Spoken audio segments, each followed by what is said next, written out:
جو ماہ رمضان کا پہلا روزہ رکھتا ہے اس کے پچھلے گناہ معاف کر دیے جاتے ہیں۔ صبح سے شام تک 70,000 فرشتے اس کے لیے دعائے مغفرت کرتے ہیں۔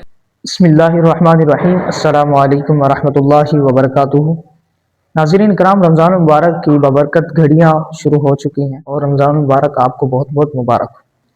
سب سے پہلی بات، رمضان المبارک کے پہلے روزے کی فضیلت، کیونکہ لوگ اکثر رمضان المبارک کا پہلا روزہ چھوڑ دیتے ہیں، نہیں رکھتے، تو ایسا آپ ہرگز نہ کریں۔ رمضان المبارک کا پہلا روزہ جو ہے وہ رمضان المبارک کی بنیاد ہوتا ہے۔ اگر آپ نے پہلا رمضان المبارک کا پہلا روزہ چھوڑ دیا تو باقی کون رکھے گا؟ تو آپ ایسا ہرگز نہ کریں۔ رمضان المبارک کا پہلا روزہ بہت زیادہ قیمتی ہوتا ہے۔ اگر آپ نے بنیاد چھوڑ دی تو آپ رمضان المبارک کے باقی 29 روزے کیسے رکھیں گے؟ دوسرا، رمضان المبارک میں اکثر لوگ سحری نہیں کرتے، تو سحری کی بہت بڑی فضیلت ہے۔ نبی کریم صلی اللہ علیہ وسلم نے ارشاد فرمایا کہ سحری کھانے میں برکت ہے۔ آپ لوگ سحری کھایا کریں، چاہے ایک پانی، چاہے ایک کھجور ہی کیوں نہ ہو، چاہے پانی کے ساتھ چاہے ایک کھجور ہی کیوں نہ ہو، آپ نے روزہ رکھنا ہے۔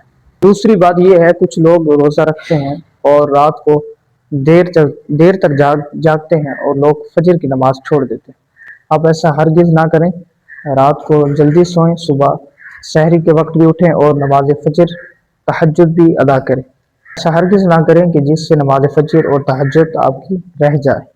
اور تیسری بات یہ ہے کہ آپ روزہ رکھ کے فضول باتیں، فضول کاموں سے پرہیز کریں۔